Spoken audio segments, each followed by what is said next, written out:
So if they decide to say, you know what, I'm in love with someone else, the ultimate form of love would be to accept that. Okay.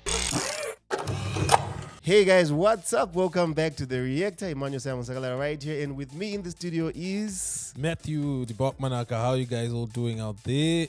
all right. I hope you guys are doing well. Today we're going to be talking about an interesting topic, Mr. Manaka. What is love? Good one.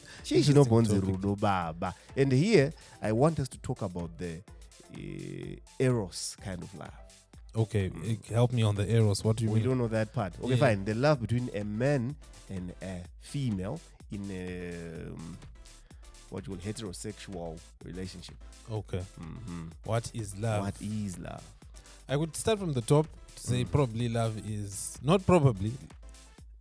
The feeling called love is induced by a release of chemicals and hormones in the brain All right. that make you feel in a certain way. All right. Yeah, that's what we can say love is. All right. Then obviously there is the philosophical feeling. Let's before we go to the philosophical one, you said love is a feeling that is a result of some chemicals. But which feelings are we talking about? Because some feelings that we said, feelings that we ufare, feelings that we anxious. Which feelings are we talking about here? I think the feelings would be mainly feelings of what can we call it? Let me think. You can say feelings of trying to think.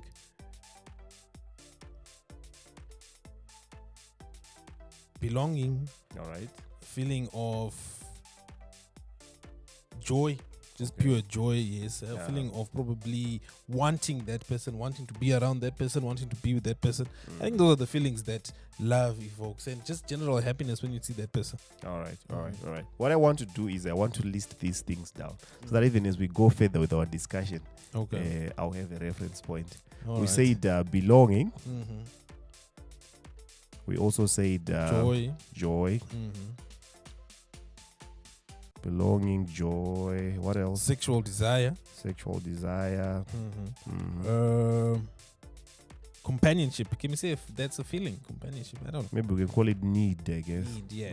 Let's call it that. All right, that's fine. Belonging, joy, sex, and need. And I'm gonna put it like that. That's okay. You're then going to the philosophical explanation of love. I think on that one, people would look at it as a connection, feeling connected to someone. I feel connected, where you can't really explain it with any science, but you feel connected to that person, you're in tune with that person, and you, for lack of a better word, you vibe. All right. You vibe with that person. That's the philosophical way of looking at it. Yeah, without the science in it. It's all right. So is this feeling of love like a singular thing that we say once you feel it for someone, there's no room for anyone else? Is it something that can happen with multiple partners, or it just happens with one partner? I think it can happen with multiple people, because it's a feeling. As we said, the feeling is induced by the brain producing chemicals, right? So I think those chemicals are not just set for one person. I think they set for anything that would stimulate your brain in that way, or get your brain to give you those chemicals. So I think it can exist for multiple people. So it's possible for you to be in love with two people or even more people at the same time. Yeah, it's possible. Definitely it's possible. I wouldn't deny that. To say that I'm deeply in love with these three people or with these two people, that is all right? Yes, definitely. All right. That's fine. And is it possible for you then to be in love with the person who is in love with another person? They are in love with you, but they're also in love with another. Is that practical? Practicality is subjective, but possibility is definite. The reason why I keep on asking these questions, I think from my definition of love, jealousy sits at the center. Okay, explain. The reason why I say jealousy sits at the center is what I've seen, what we call eros love as, is that sense of wanting that person to be yours and yours alone, which is just literally jealousy. Okay. Do you see that? Why I say it's that once that person is taken or puts attention to somebody else, you cannot handle that most of the times in this eros kind of love, because you want them to just be yours and yours alone. Am I right to say that? I can understand why that someone would see that as a form of love, but now since we're speaking in the subjective realm, I think that's not the best form of love that you can have, where it's steeped in jealousy. So I think that love, it's more of, because they say, what is it, jealousy and hate? It's like one opposite sides. Is that correct? Yeah. So I think it sits somewhere there, where if it sits in the middle of jealousy and hate, it's not really productive in the sense of being in a companionship with someone. If you are jealous within your love, or if your love language is defined with jealousy. No, your love language is not really defined by jealousy. Not defined, but it's a part of it. Yes. Let's say it's a part of it. So that's what I'm saying. Having that part in your love circle or love is diagram detrimental. is detrimental. Might as well take it out of the Venn diagram, put it there by itself. Is it possible to love without jealous? Yes, I think it's quite possible. Do you realize what I mean by jealousy? Jealous is that sense of wanting that person to be yours and yours alone. So much so that if anyone else tries to woo them or tries to be in your circle or in her circle, you are going to defend because you want her to be yours. Can you live a life, or rather, can you be in love without that? I think you definitely can be in love without that. And being in love with that, it actually puts you at a disadvantage, because it's more of a one-sided type of love, where the love is concentrated on you and what you would want. I think if you love someone, you can accommodate anything that they would want. So if they decide to say, you know what, I'm in love with someone else, the ultimate form of love would be to accept that. Okay. Because you want, in loving someone, I would say in loving someone, like you want the best for that person. For them, yeah? Yes. As much as you want the best for yourself, but I guess that's the feeling of love, because it's extended out. So if it's extended out to someone else, I think if they truly want that, so loving them to the ultimate form for you and for them would be accepting it. That really sounds like the ultimate form of love. That really sounds like it. But is it what people are living? I think people are living a fragmented form of love. That form where it's steeped in jealousy. Because that's what I've seen. That's why I say this eros love that I've seen right now in this life is literally just anchored on jealousy. That's why we get people getting beat up. That's why people get angry at each other. Text. That's why people are like that, stuff like that. Because everything is anchored in what? In jealousy. I want you to be just me. I want you to just be mine. And if you don't give me attention, who are you giving the attention? Stuff like that. True, and I think I totally get why people do that. But as I said, I think that's a fragmented form of love, because if you had to think about it, pre the civilization that we have now, where we weren't back then, I would assume the reason why men and women got together in groups was to procreate and make work easier. So I would even assume that form of mine is where it came from. It came from, this is my person that will help me raise a family, that will help me till the land, and whatever the case may be, right? But I think steeping it in that to say only mine, right, is what has led us to this version of where we are right now. As you're saying, text message, and I think we can evolve past that, because it's part of our evolution. So eventually, I think we can come from the form of, she's mine, she will help me with the children. Yes, where it started from, and this guy, she'll help me with the children, she'll help me with the land. Oh, he's mine. You help me raise the children, you give me security. I think we will eventually come to realize that, or most people have come to realize that love is not just so is it practical now? Do you see the practicality of it in this demographic that we are in, where love or relationships are in a sense even if a man or a woman decides to fall in love, or rather just fall, because with love at times it's not a decision, it just happens spontaneously. There's where I don't agree, but let's go on. Or you don't think no, I don't think, no, it's not spontaneous, because as we said, if you think about the things that I mentioned, that you wrote down, the joy, the drive for sex, the belonging. You said belonging, sex, need. And need, right? Yeah, give me 4 things. Yes, those things, I think you come to those things after experience. The thing that could come first probably is the sexual drive for men. So as soon as you see, you're attracted. That's where the sex would come in for men. But I think with the rest of the other 3 things, they come in with time. It's not spontaneous. So people say I fell in love with the day I met her, or 2 days later I was totally infatuated. I think that's not love. All right. That's probably, what can we call it? Lust, infatuation. I don't know. can call it something else. But I think love for you to get the joy part, to say, you know what, I'm joyful around this person. It's through experience. All right. It's So not you don't think it's not spontaneous? No. It is spontaneous, but it's spontaneous over a period of time. Is that what you're trying to say? No, I think if it's going to be spontaneous, that means it happens right there, right? And it doesn't continuously happen. No. It just happened. When I say spontaneous here, I'm saying it happens naturally. It's not a decision to be made. Oh, that's what you mean by spontaneous. It's not a decision to be made. Yes. Yeah, I think even in that context, still there's not love. Because as I said, when you fall in love, right, I think it's a conscious decision that you make.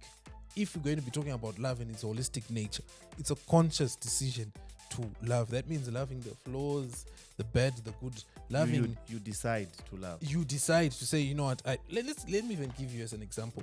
Did you fall in love, or you journeyed your way to the love? Falling in love is like, you know, I fell. Falling is like a mistake. You get what I'm trying to say? To say if you fall, it's not, you didn't plan to fall. You fall out of mistake. Otherwise, why go famba? No, wow. So my question is, why to famba? You just love.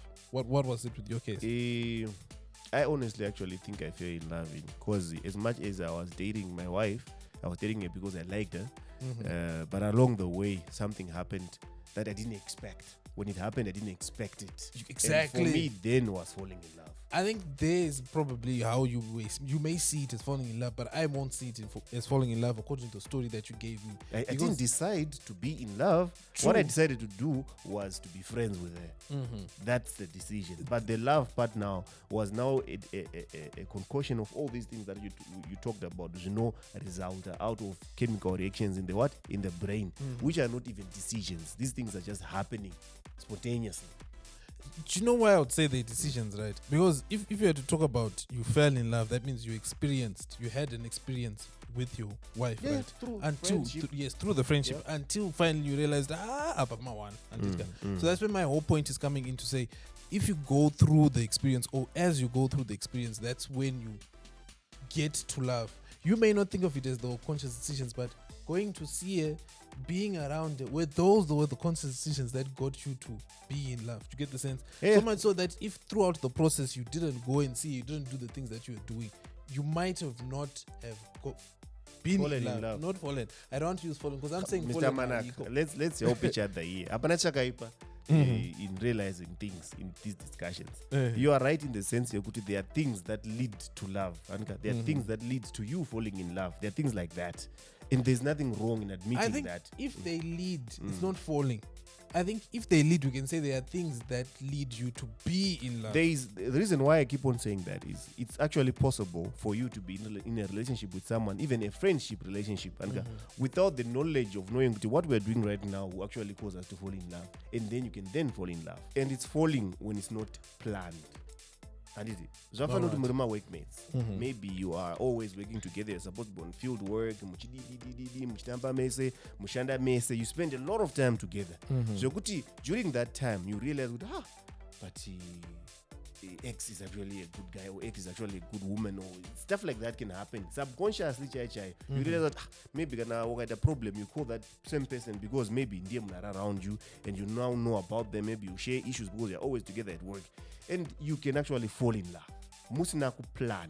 And then maybe you can say, you know what, I'm going to act against this because it's a shitty. Then we'll say, or maybe we'll create a distance or something like that. Or maybe you can just act in tandem with that feeling you're falling in love with you. But there's no wrong about Bekutanga. And we call it falling in love because it wasn't intended. Do you know where I would have, not just to disagree and be contrarian, where I would ask you is, throughout the whole process of being around that person, we should know, I'm sure to a certain extent we all know that if I spend a lot of time with a certain person, obviously I'm going to create an affinity for that person, right? We don't all know that. Now that's an assumption. So? Yes, it's an assumption. Because people can just be around and not necessarily wanting anything from each other, but because of that companionship, through time, something happens. There's another example. Matonzi muri kushanda mesa ukwanisa kuramba kushanda naningi. You're literally supposed to be at work together all the time, but with time you actually realize that Matthew is a caring guy. anotombobvunza kuti hako iwe nhasi wakasowa chii chiri kunetsa, because he's just a caring brother wekubasa. It's not like he wants anything from you. Anotongobvunzawo. And then the next thing is maybe, I don't know, on your birthday, maybe it's the first guy to say happy birthday to you. That's where you have a problem. You are now just assuming kuti if anyone takes moves takadaro, then atinokuda, which I don't think is correct. Do you know what? I look at it like this. If there is a relationship between a man and a woman, right, and it in any form it may be, one wants the other, because that's the only that's not the only thing, but most of the time if you find yourself gravitating towards someone, then you want something more than what the other person wants, or both of you want the same thing. You just exist and there is no specific and clear boundary of what roles you play for each other. This simple example that I'm giving you is still not making sense, of saying murukubasa kumwechete. And you guys are supposed to be peers at work. When someone ends up saying, I didn't realize it, I just ended up falling in love with X, and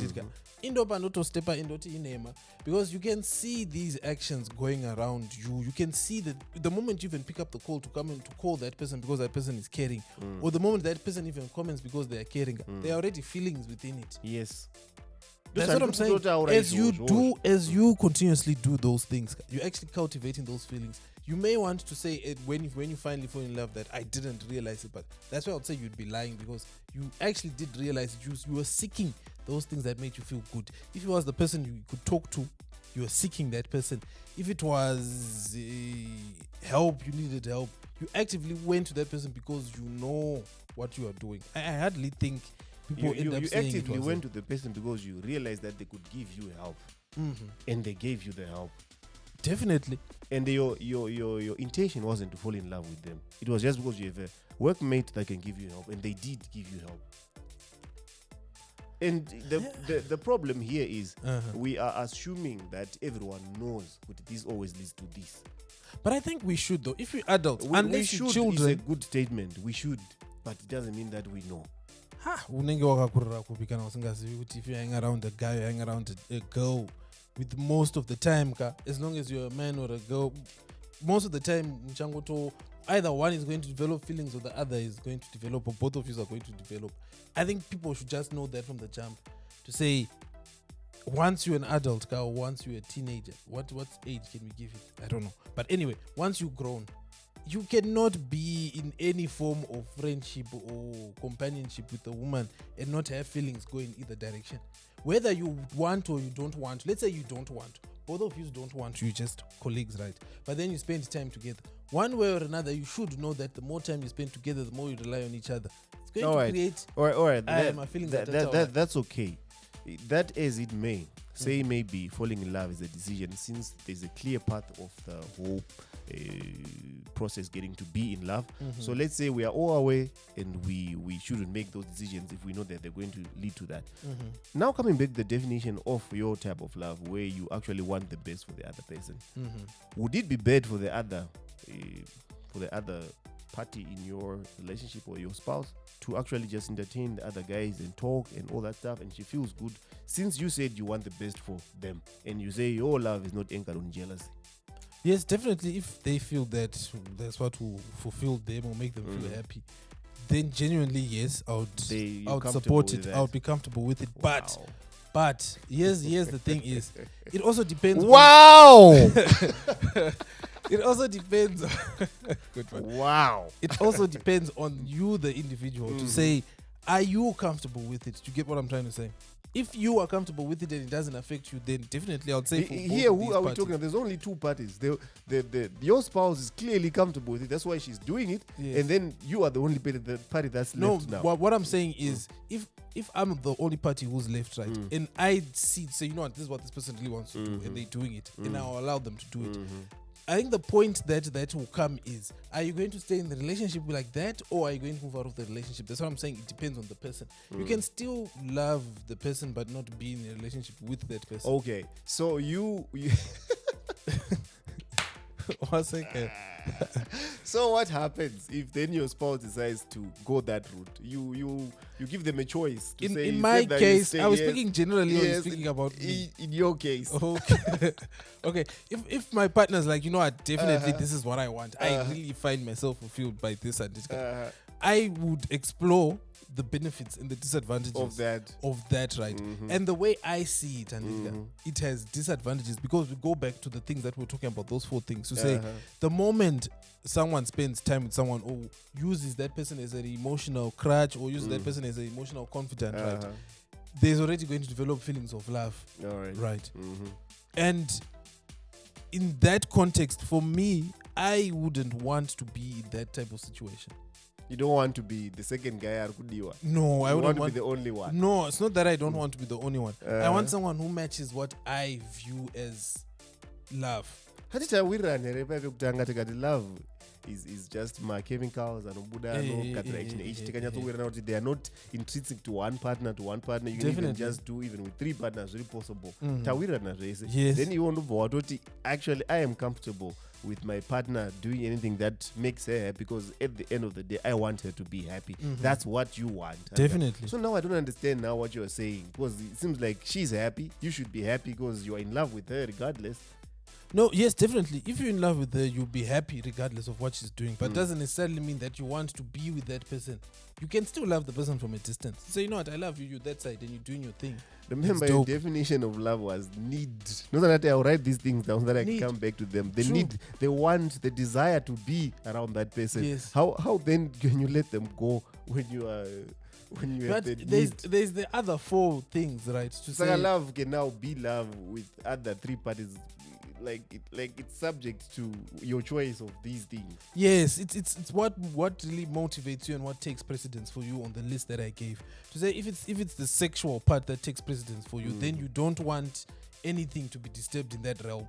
Or if it's the belonging part and you just want to belong, that person to belong to you specifically, then it will affect you in that realm. But my point is, it all depends on what you put as a priority. All right, exactly. So in your case, what's the priority here?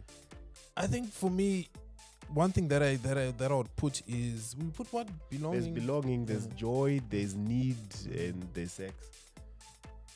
I think I would have to put it in belonging for lack of a better subcategory. Where I would put it in belonging is, if we're going to belong to the same tribe, that means we think in the same way, and right? If you're thinking in the same way, that means you see this list that I have. So if you don't see this list that I have and you think you can get it somewhere else or you can exploit somewhere else, that means we're not congruent in our love definition. Isn't that jealousy that I was talking about? I don't think it's jealousy. I think when you get to the point of, if this person really wants to go, then you let them go because they enjoy doing that. That's not jealousy. That's not a You'll form be of cool with it. You just let them go. Yes. You won't be jealous. Why? Because you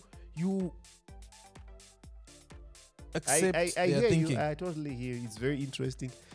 People, what do you think about this? This is very, very, very interesting. Please tell us what you think about what love is. Zimbabwe, Africa.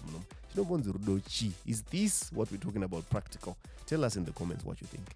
All right. See you. Bye.